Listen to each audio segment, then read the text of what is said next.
Today, we're exploring a bold new move by President Trump. He's offering buyouts to millions of federal employees that are set to return to office. We've talked about this possibility in the past, but it's finally coming into fruition. This is going to change the entire landscape of the federal workforce. So buckle up because we have a lot to unpack. Imagine this. You're a federal employee and you check your email tomorrow morning.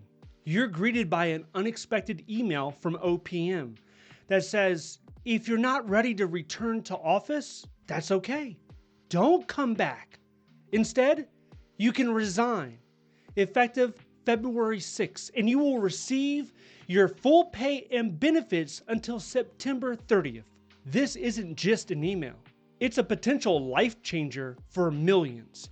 And this comes after President Trump made it clear what his intent was. He said he required employees to return to work in person at their respective duty stations on a full-time basis. This buyout is part of a larger narrative that Trump is trying to reshape the federal workforce, and it's done with the same energy he used to fire those inspector generals and to fire those DOJ officials that were involved in his investigation earlier. Now, we're all aware of the pandemic shift that happened. Federal agencies like the Department of Veteran Affairs, Department of Education, they were largely doing all of their work at home. This was because of the pandemic.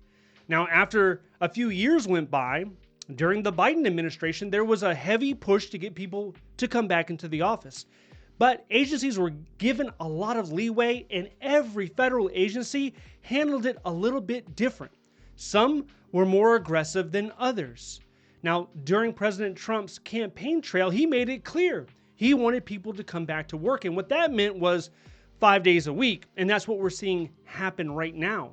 And with Trump's second term, he's not just advocating for a return, but is using this buyout as a leverage point to enforce his vision of government efficiency and loyalty.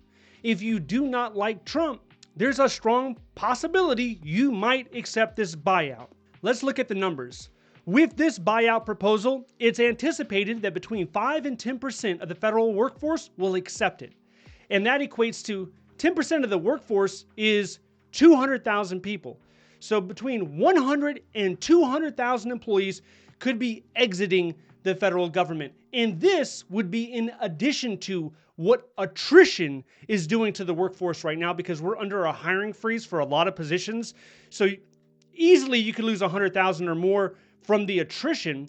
So it's not far-fetched to see that by the end of the spring, the federal government could be down 500,000 federal employees.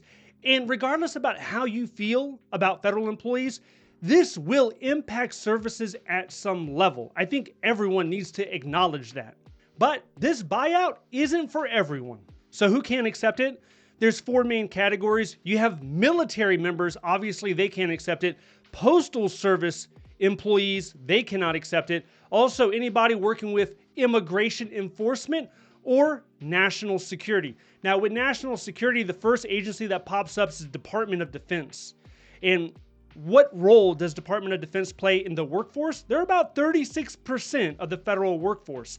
Not every single individual, not every single job in DoD is related to national security, but a lot of them are. So even if those individuals wanted to accept a buyout, they're not going to be able to because this program's not for them. Now, these buyouts, they're not the same as the VSIP. The VSIP only authorized up to $25,000 for most agencies. In some cases, it can be up to $40,000. This is also not a VERA, a voluntary early retirement authority. It's not an early retirement. This ends up being 7 or 8 months, depending on what publication you're reading. To me, as I count the months, it seems more like an 8-month. But for 8 consecutive months, you would be receiving full pay. So imagine if you're a federal employee in DC and you have a salary of $120,000 a year. So this is probably a GS-12 or a GS-13. If you are earning $120,000 a year, that means this would have the value of roughly $80,000. That is a long way off from the $25,000 mark that a lot of people were thinking. But of course, this will be taxed. Just like your normal paycheck is taxed, it would be taxed in the same way. So essentially, these federal employees would be the equivalent of being placed on admin leave, but still receiving pay and benefits. For many people, this is going to be enough.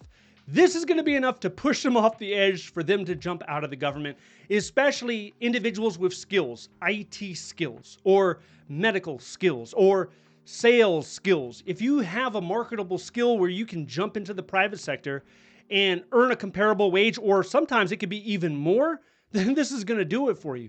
Same thing with individuals that are looking to get out of the federal government because they don't agree with the path that's ahead, let's say. They're looking at state government options. They're looking at their local county and city government options. I've talked to several people just this week that are transitioning into a state government job. So it might even be more than 10% that take this deal. And the goal of the program is to save money. This program could end up saving the government billions of dollars. Because if you just take a $100,000 salary, and that's the average in DC, it's probably a little bit higher than $100,000. But if you took a $100,000 salary and you multiply that by 100,000 people, you're going to come up with $10 billion. So there is savings, but the immediate cost is going to be significant. Let's look at some of the impacts. For the Department of Justice, they're already reeling from staff changes. This can further disrupt their legal work. The Department of Health and Human Services. Post-COVID, how will public health services manage? The Social Security Administration. With a growing aging population, how is that going to be impacted? Are people going to have to wait longer to get their disability check? How long is that going to be processing for? Are they waiting 12, 18 months, even longer? Is that scenario plausible? The IRS. It's almost tax season. How is that going to be impacted?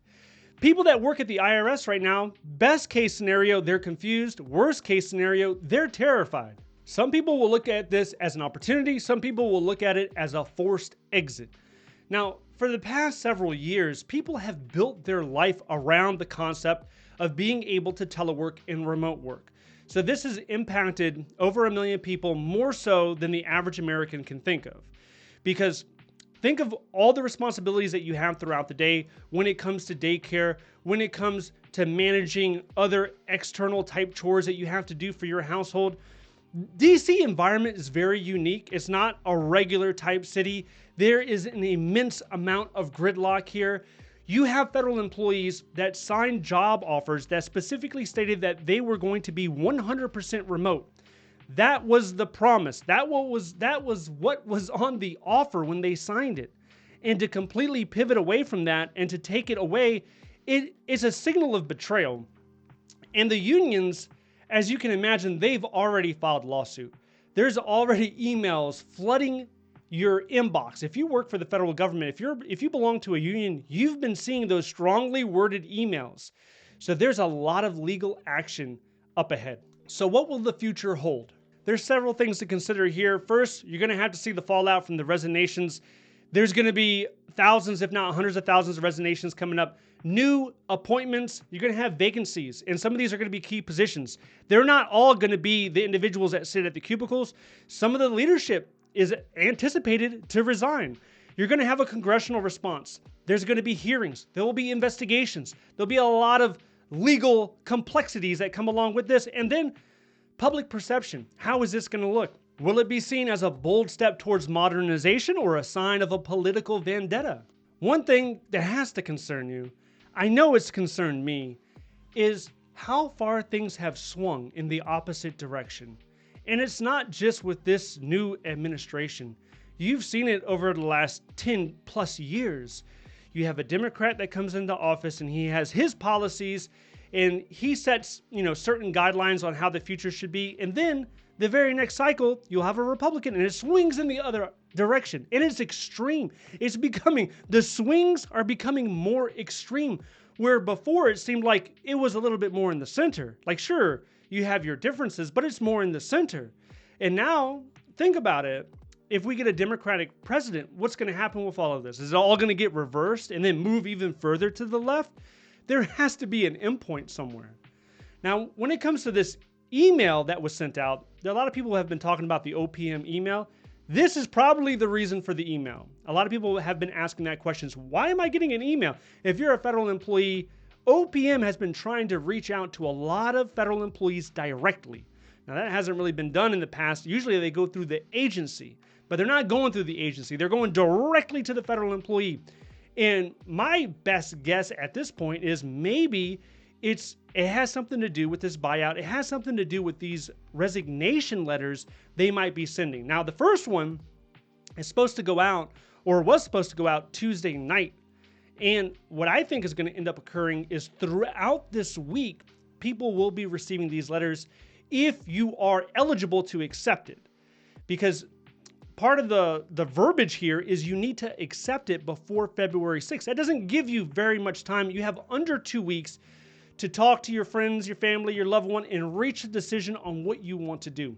Now, if you have more questions on the hiring freeze, return to office mandate, and a lot of other executive orders, I did a live stream. It was about 2 hours, but there's timestamps through there. If you want to check that out, go ahead and check this video out next.